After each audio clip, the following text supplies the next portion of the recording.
بسم اللہ الرحمن الرحیم۔ جس وقت قیدیوں کو دمشق میں لایا گیا، اس وقت ایک عورت یزید کی بیوی ہند کے پاس آئی اور اس سے کہا، اے ہند، ابھی ابھی کچھ قیدی آئے ہیں، انہیں دیکھ کر دل دہل اٹھتا ہے، آؤ چلیں وہیں دل بہلائیں۔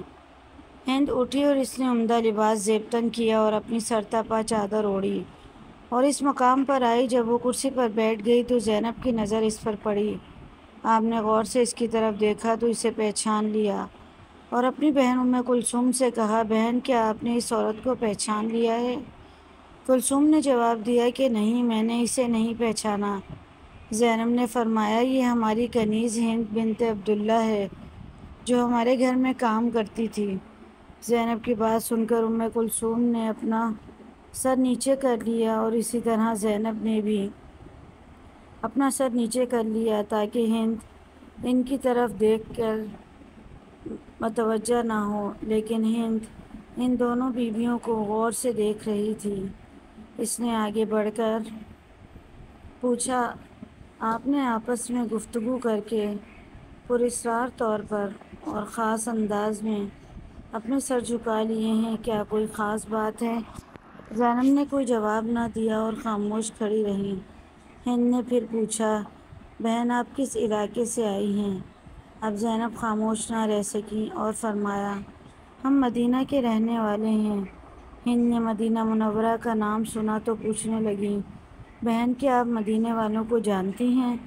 زینب نے فرمایا، آپ کن مدینہ والوں کے بارے میں دریافت کرنا چاہتی ہیں؟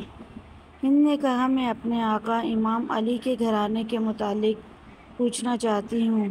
علی کے گھرانے کا نام لے کر ہند کی آنکھوں سے محبت کے آنسو جاری ہو گئے اور خود کہنے لگی، میں اس گھرانے کی خادمہ تھی اور وہاں کام کیا کرتی تھی، مجھے اس گھرانے سے بہت محبت ہے۔ زینب نے پوچھا، تو اس گھرانے کے کن افراد کو جانتی ہے اور کن کے متعلق دریافت کرنا چاہتی ہے؟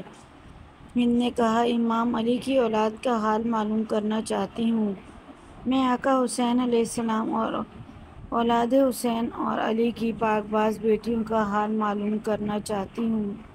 خاص طور پر میں اپنی آقا زادیوں زینب و کلثوم کی خیریت دریافت کرنا چاہتی ہوں اور اسی طرح فاطمہ زہرا کی متعلق اور ان کی دوسری اولادوں کے متعلق معلوم کرنا چاہتی ہوں۔ زینب نے ہند کی بات سن کر اشکبار آنکھوں کے ساتھ جواب دیا، تو نے جو کچھ پوچھا ہے میں تفصیل سے تجھے بتاتی ہوں۔ تو نے علی کے گھر کے متعلق پوچھا ہے، تو ہم اس گھر کو خالی چھوڑ کر آئے تھے۔ تو حسین کے متعلق دریافت کرتی ہے، تو یہ دیکھو، تمہارے آقا حسین کا سر تمہارے شوہر یزید کے سامنے رکھا ہے۔ تو نے اولاد علی کے متعلق دریافت کیا ہے، تو ہم ابو الفضل العباس سمیت سب جوانوں کو کربلا کے ریگزار پر بے غسل و کفن چھوڑ آئے ہیں۔ تو نے اولاد حسین کے متعلق پوچھا ہے، تو ان کے سب جوان مارے گئے ہیں، صرف ایک علی ابن الحسنین باقی ہیں جو تیرے سامنے ہیں اور بیماری کی وجہ سے اٹھ بیٹھ نہیں سکتے۔ اور جو تو نے زینب کے متعلق دریافت کیا ہے، تو دل پر ہاتھ رکھ کر سن کہ میں زینب ہوں اور یہ میری بہن ام کلثوم ہے۔ زینب کا دردناک جواب سن کر ہند کی چیخ نکل گئی اور منہ پیٹ کر کہنے لگی، ہائے میرے آقا زادی، یہ کیا ہو گیا ہے؟ ہائے میرے مولا کا حال کیسا ہے؟ ہائے میرے مظلوم آقا حسین، کاش میں اس سے پہلے اندھی ہو جاتی اور فاطمہ کی بیٹیوں کو اس حال میں نہ دیکھتی۔ روتے روتے ہند بے قابو ہو گئی اور ایک پتھر اٹھا کر اپنے سر پر اتنے زور سے مارا کہ اس کا سارا بدن خون خون ہو گیا اور وہ گریہ کر کے بے ہوش ہو گئی۔ جب ہوش میں آئی تو زینب اس کی طرف متوجہ ہو کر فرمانے لگی، اے ہند، تم کھڑی ہو جاؤ اور اب اپنے گھر چلی جاؤ، کیونکہ تمہارا شوہر یزید بڑا ظالم شخص ہے، ممکن ہے تمہیں اذیت اور آزار پہنچائے۔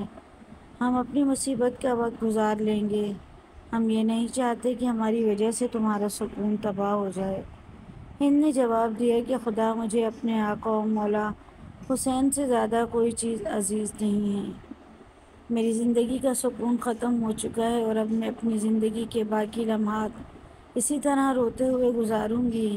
اور اے میری آقازادیوں، میں آپ سے درخواست کرتی ہوں آپ سب میرے گھر آئیں، ورنہ میں بھی آپ کے ساتھ یہیں بیٹھی رہوں گی اور قطعاً اپنے گھر نہیں جاؤں گی۔ یہ کہہ کر ہند اٹھ کھڑی ہوئی اور اپنی چادر اتار کر منہ پیٹتی ہوئی سربرہنہ یزید کے پاس آ گئی۔ یزید اس وقت 700 کرسی نشین بیرون ملک کے سفیروں کے ساتھ بیٹھا ہوا تھا، اپنی تعریف میں محو تھا۔ ہند نے یزید سے کہا، اے یزید، کیا تو نے حکم دیا ہے کہ میرے آقا زادے حسین کا سر نور کے نیزہ پر بلند کر کے دروازے پر لٹکایا جائے؟ نواسہ رسول کا سر میرے گھر کے دروازے پر؟ یزید نے اپنی زوجہ کو اس حال میں دیکھا تو فوراً اٹھ کھڑا ہوا اور بھرے دربار میں اسے سربنہا دیکھ کر برداشت نہ کر سکا، اسے چادر پہنائی اور کہنے لگا، ہاں، یہ حکم میں نے دیا ہے۔ اب تو نواسہ رسول پر گریہ و ماتم کرنا چاہتی ہے تو بے شک کر لے، لیکن حقیقت یہ ہے کہ ابن زیاد نے جلد بازی سے کام لیتے ہوئے حسین کو قتل کر ڈالا ہے۔ جب یزید نے یہ چاپلوسی اور مکر و فریب سے بھرے ہوئے جملے کہہ چکا تو اس وقت اس نے ہند کو چادر اڑائی تو ہند نے کہا، اے یزید، خدا تجھے تباہ و برباد کرے۔ اپنی زوجہ کو بھرے مجمع میں سربنہا دیکھ کر تیری غیرت جاگ اٹھی ہے، مگر تو رسول اللہ صلی اللہ علیہ وآلہ وسلم کی صاحبزادیوں کو کھلے عام سربرہنہ کر کے بازاروں اور درباروں میں لایا ہے اور ان کی چادریں چھین کر انہیں نامحرموں کے سامنے لاتے وقت تیری غیرت کہاں گئی تھی؟ وائے افسوس اے یزید!